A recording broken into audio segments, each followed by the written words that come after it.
کہ جو بھی علی کے مقابل میں خاتون آئے، چاہے پہاڑ پر آئے اور چاہے میدان میں آئے، وہ ام المومنین نہیں، وہ شیطانوں کی ماں ہے۔ لہذا اللہ نے تلوار جو پیش کی ہے، یہ اب جو اس کے مقابل میں آئے گا وہ ام المومنین نہیں ہوگا، وہ شیطانوں کی ماں ہوگی۔ اسی لیے ام المفسدین کہہ کے تاریخ میں یاد کیا گیا کہ ان کے فتنے کی بنا پر فتنۃ الکبریٰ کہا گیا کہ اس کے گھر سے فتنہ اٹھے گا۔ پیغمبر اسلام نے اشارہ کیا تھا کہ یہاں سے جو فتنہ اٹھے گا نہ جانے کتنے مسلمانوں کو تہہ تیگ کر دے گا۔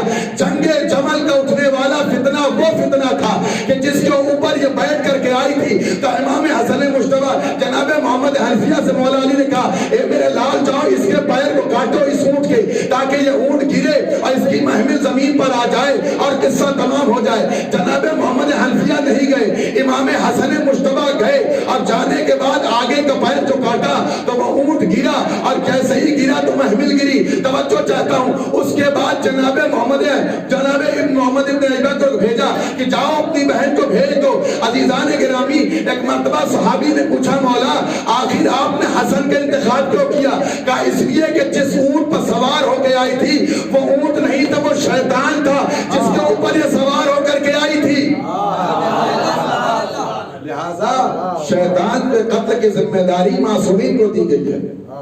یہ اونٹ پر جو سوار ہو کر کے آئی ہے یہ شیطانوں میں سے، جنوں میں سے اونٹ بن کر کے آئی جس پر یہ سوار ہو کر کے آئی۔ عزیزان گرامی، لہذا نہ رشتے زوجیت فائدہ دینے والا ہے اور نہ رشتے صحابیت فائدہ دینے والا ہے۔ فائدہ دے گا صرف ایمان، جس کا جیسا مستحکم ایمان ہوگا ویسے ہی فائدہ دے گا۔ عزیزان گرامی، تمہیں اگر صحابیت کے چہرے کو دیکھنا ہے تو کربلا میں آؤ، دیکھو کہ جس خطے کو امام حسین نے اتنا مطمئن کر دیا کہ اب جب صحابہ امام حسین کی بات آتی ہے تو اس کے ساتھ ایک لفظ آتا ہے، وفاداروں کا قافلہ، فرما برداروں کا قافلہ، اطاعت گزاروں کا قافلہ۔ یہ ذمہ دار پیغمبر تھے، یہ وفادار امام حسین تھے۔ امام حسین نے ان کو رات کے سناٹے میں اور تاریکی میں پہچانا تھا۔ کوئی بھی ہیرا، کوئی بھی پتھر رات کی تاریکی میں نہیں پہچانا جا سکتا۔ یہ کربلا کے چمکتے ہیرے تھے جو رات کے سناٹے میں پہچان لیے گئے۔ ان کے ایمان کی جلا اتنی روشن تھی کہ مظلوم کربلا نے یہ بات کہہ کے لوگوں کے سامنے ان کو اعلان کر دیا کہ دیکھو، جیسے صحابی مجھے ملے، نہ میرے نانا کو ملے، نہ میرے بابا کو ملے، نہ میرے بھیا کو ملے۔ عزیزان گرامی، کربلا ہر روح کو مطمئن کر رہی۔ مجھے حکم ہے کہ جناب زینب کبریٰ کے 2 شہزادوں کا تذکرہ کروں۔ عزیزان گرامی، جب یہ قافلہ مدینے سے چلا اور جناب زینب نے جناب عبداللہ سے کہا، عبداللہ شرط جو رکھی تھی اس کو پورا کر دو۔ جناب عبداللہ نے کہا، شہزادی آپ مختار ہے، جا سکتی ہیں۔ جناب زینب کبریٰ اپنے بھیا کے ساتھ کربلا کے لیے روانہ ہو گئی۔ ابھی کچھ دور قافلہ چلا تھا کہ ایک مرتبہ دوڑاتے ہوئے جناب عبداللہ مظلوم کربلا کے پاس آئے اور آواز دی، میرے آقا قافلہ تھوڑی دیر کے لیے روک دی جائے۔ کیوں روک دیا جائے؟ کہا اس لیے کہ ہم شہزادی سے ملاقات کرنا چاہتے ہیں۔ جناب عبداللہ جناب زینب کبریٰ کے محمل کا قریب پہنچے۔ جیسے قریب آئے، سر مبارک بی بی نے نکال کے کہا، عبداللہ اگر روکنے آئے ہو تو سن لو، ادھر حسین جائے گا، ادھر میری روح نکل جائے گی۔ جناب عبداللہ نے دست ادب جوڑ کے کہا، مجھ میں اتنی جسارت کہاں میں آقا زادی کو روک سکوں، پر ایک گزارش ہے۔ گزارش کیا ہے؟ کہا بی بی یہ 2 نگینے لایا ہوں، یہ 2 بچے لایا ہوں، ایک کو حسین پر اپنی طرف سے قربان کر دینا، ایک کو میری طرف سے قربان کر دینا۔ شہزادوں کو محمل میں بٹھا دیا بی بی نے۔ وہ عظیم خاتون جس کو ام المصائب کہا گیا ہو، جس کو جبل الصبور کہا گیا ہو، وہ زینب تو شریکت الحسین بن کے کربلا میں قدم رکھ رہی ہے۔ اس نے وعدہ کر رکھا ہے کہ ہم اگر رہیں گے تو صرف جناب امام حسین پر گریہ کریں گے، اپنے ماجائے پر ماتم کریں گے۔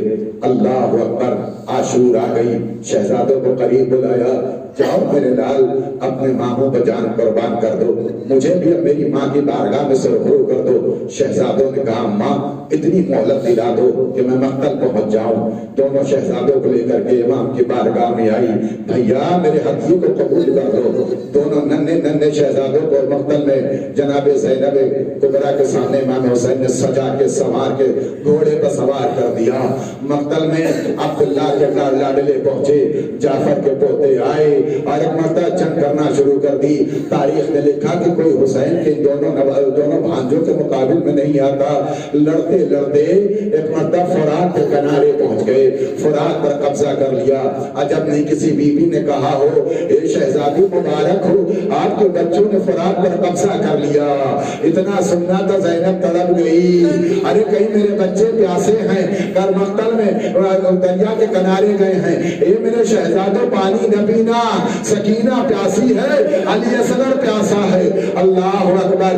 دونوں شہزادے مقتل میں زمین پر آئے، امام حسن امام حسین دوڑتے ہوئے آئے، دونوں شہزادوں کو مقتل سے لے کر کے خیمہ گاہ تک پہنچے، لا کر کے رکھ دیا۔ کسی نے بی بی نے جا کر کے جناب زینب سے کہا اے زینب اٹھو تمہارے شہزادے آ گئے۔ بی بی آئی، خدا وہ منظر کسی ماں کو نہ دکھائے جو جناب زینب نے دیکھا، دو بیٹوں کا لاشا پڑا ہوا ہے، لاشوں کے درمیان بی بی گھٹنوں بیٹھی اور آواز دیتی ہے اللہم تقبل منا ھذا القربان، اے میرے معبود میرے دونوں قربانیوں کو قبول کر لے۔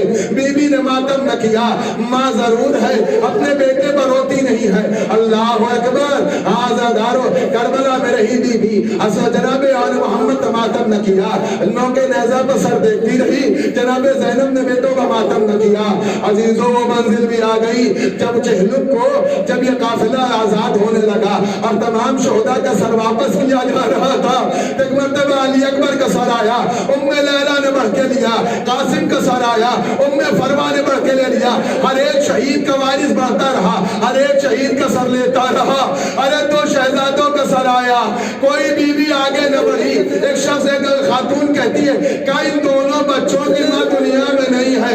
ارے زینب تڑپ گئی اور آواز دی ارے ایسا نہ کہو، ان دونوں بچوں کی دکھیاری ماں زینب زندہ ہے۔ اللہ اکبر۔ لیکن میں نے طے کر رکھا ہے جب تک رہوں گی اپنے بھیا پر ماتم کروں گی، اپنے شہزادوں پر ماتم نہ کروں گی۔ دونوں پارے جگروں کے سروں کو لیا کلیجے سے لگا دیا۔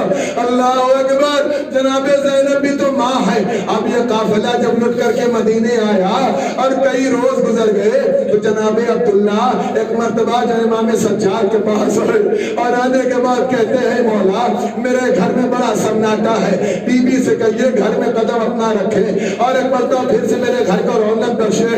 ایک مرتبہ امام سجاد آئے، پھوپھی اماں گھر چلی جائیے۔ آزادار ایک مرتبہ جناب زینب اٹھی اپنے گھر جانے کے لیے۔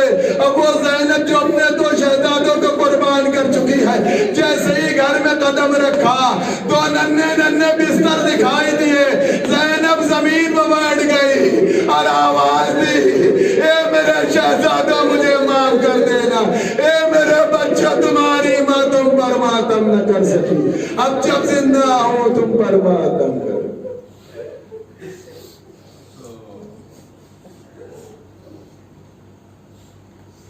سيعلم الذين ظلموا ينقلب ينقلبون على طلائعهم من الظالمين اللهم كن لوليك الحجة بن الحسن صلواتك عليه وعلى آبائه في هذه الساعة وفي كل ساعة وليا وحافظا وقائدا وناصرا ودليلا بينهم حتى تسكنه الله وتمتعه فيها طويلا بار اللہ محمد علیہ صدق ہمارے مختصر سی بات قبول فرما۔ پروردگار شیعان حضر کردار جہاں جہاں جہاں عزت آبرو کی حفاظت فرما، علماء کرام ہمارا جیزان کی حفاظت فرما، ہمارے گناہ کبیرہ صغیرہ کی مغفرت فرما، ہم جو بیمار ہیں شفائے کامل عاجل عنایت فرما، پروردگار اس وبا سے دنیا کو نجات امن عنایت فرما، وارث اعظم امام زمانے کے ظہور میں تعجیل فرما۔ ایک متصور علامتی متصور اخلاص کروا فرما کہ شمس النساء بیگم سید محمد باز رضوی نجم فاطمہ مرحومی کے روح کے ساتھ